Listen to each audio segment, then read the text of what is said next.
무슨 일이 있어도 이 작은 생명을 지켜내겠다. 김주는 잠든 딸아이 이마에 입을 맞추며 그렇게 다짐했다. 매일 아침을 그렇게 시작했다. 그날 비상호출벨이 울린 것은 아침 식사를 하기도 전이었다. 김주는 무장한 부대원들을 이끌고 도시에서 한참 떨어진 작전 장소로 향했다.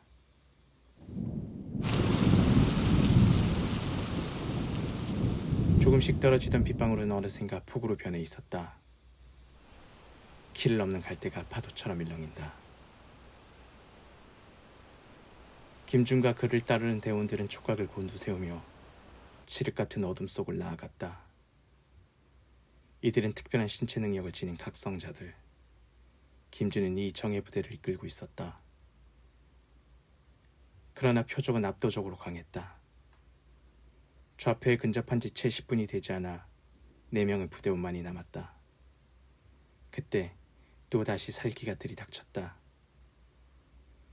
김준이 경계 신호를 보냈지만 이미 늦었다. 후미에선 두리머리가 바닥을 굴렀다.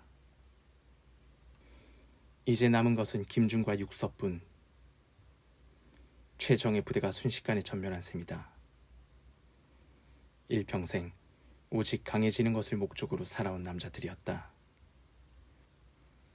그런 그들이 눈으로 확인도 하지 못한 적에게 하나 둘 목이 잘려나갔다. 두 남자는 엄습하는 긴장에 가늘게 몸을 떨고 있었다. 경계하던 둘이 곁으로 한 줄기 바람이 부는가 싶었는데 육서의 오른팔이 잘려나갔다. 그와 동시에 다른 한 팔로 검은 그림자를 낚아챈 육서가 김준을 향해 총을 쏘라고 외쳤다. 김준은 방아쇠를 당겨야 한다는 것을 알고 있었다. 쏴도 쏘지 않아도 육서는 죽는다. 그러나 그럴 수가 없었다. 찰나의 망설임에 여러 갈래의 빛이 육서의 전신을 나누었다.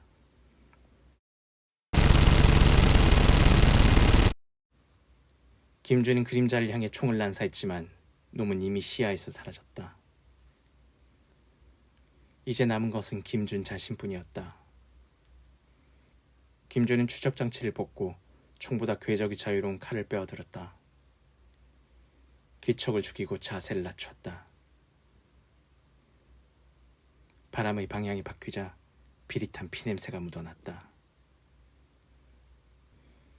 김준은 바람의 끝자락에 실린 그 미미한 흔적을 놓치지 않았다.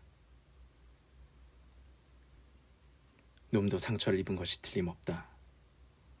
이제 어느 쪽이든 먼저 찾는 쪽이 살아남는다.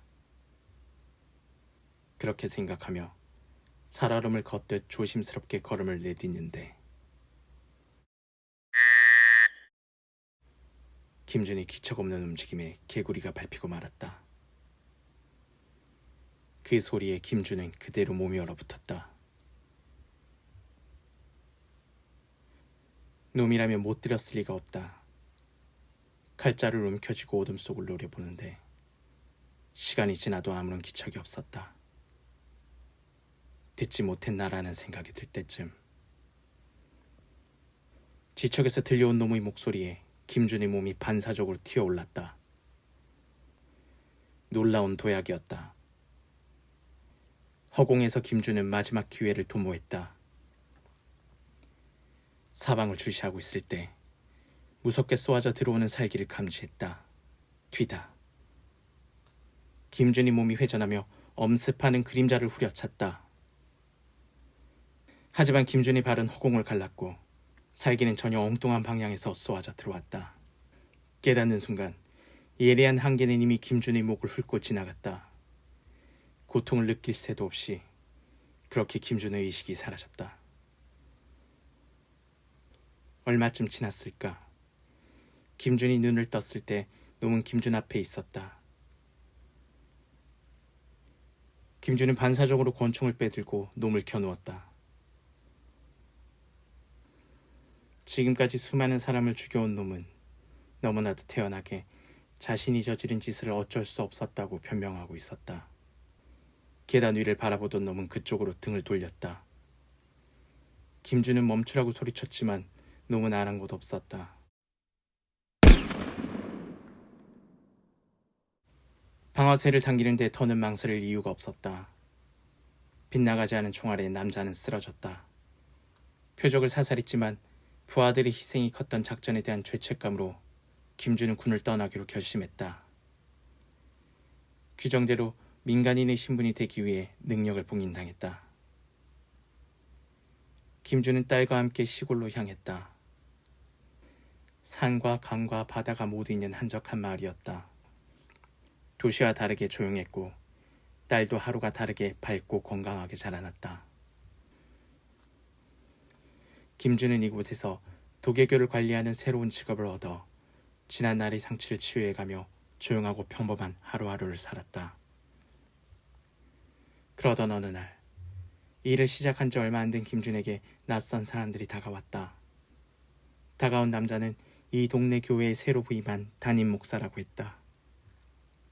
자신의 아버지의 뒤를 이어 목회를 시작했다고 전단지를 건넨 남자는 예전 이곳의 관리인이 배와 다리의 충돌을 막기 위해 모터 위에 자신의 아들이 놀고 있는 것을 보고서도 스위치를 가동시켰다고 했다.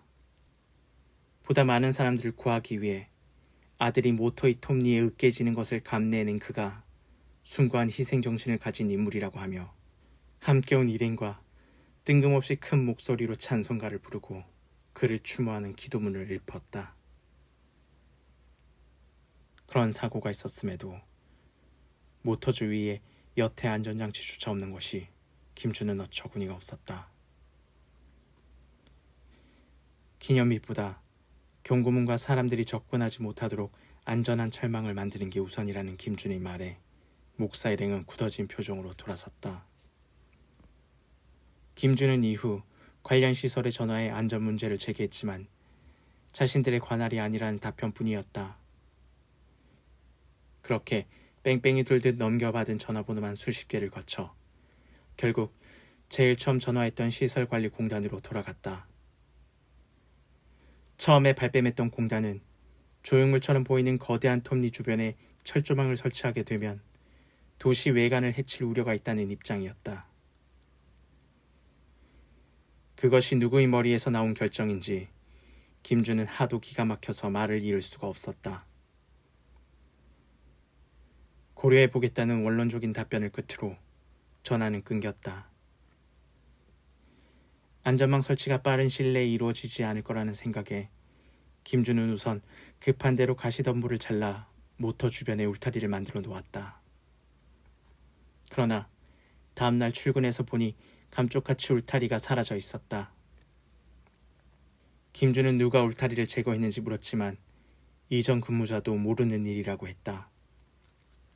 그로부터 얼마 뒤 교대 시간이 다가올 때쯤 요란하게 울리는 비상벨에 김주는 밖을 바라봤다.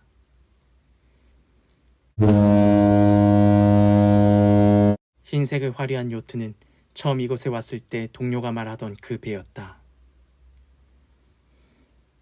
이 지역 인사와 유지들 100여 명가량이 모여 호화로운 선상에서 정기적인 모임을 갖는데 자신들의 권력만 믿고 제대로 신고를 하지 않기 때문에 주의해서 봐야 한다던 그 배였다.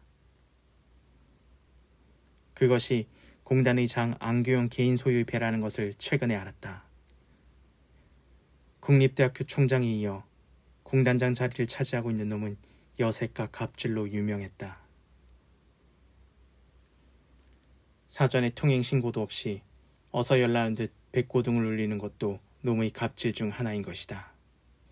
말 같지 않은 이유로 철조망 설치를 막은 것도 안규영이었다.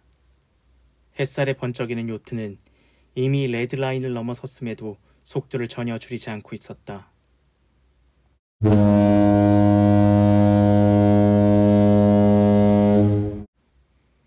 앞을 막고 있는 모든 게 가당치도 않다는 듯 호들갑스럽게 백고동을 울려대며 더욱 속도를 높여 다가왔다. 김주는 재빨리 도개교의 개폐스 위치를 잡았다. 그리고 막 당기려는 순간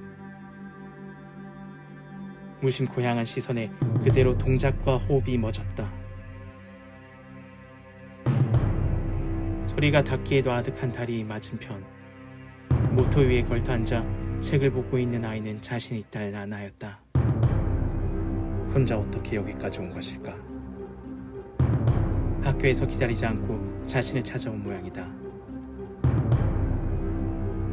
다른 아이들보다 늦게 데리러 가는 날이면 늘 아빠가 일하는 곳에 가보고 싶다는 말을 했었다.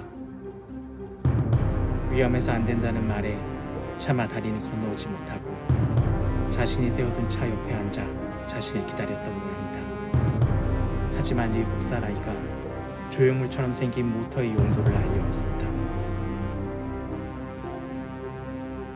또다시 울리는 백고동은 여유와 거드름이 담겨있던 종전과는 달랐다. 마치 눈앞에 절명의 순간을 마주한 비명처럼 다급했다. 아닌 게 아니라 배가 멈춰서기에는 이미 늦었다. 지금 당장 스위치를 당겨도 간발의 차이. 만일 배가 교각과 부딪힌다면 많은 사람들이 죽거나 다칠 것이다. 하지만 스위치를 당기면 딸이 앉아있는 모터가 회전한다. 상상도 못한 일이었다. 나에게 왜 이런 일이? 수많은 생각이 스치는 가운데 스위치를 잡고 있는 김준희 손이 떨리고 있었다.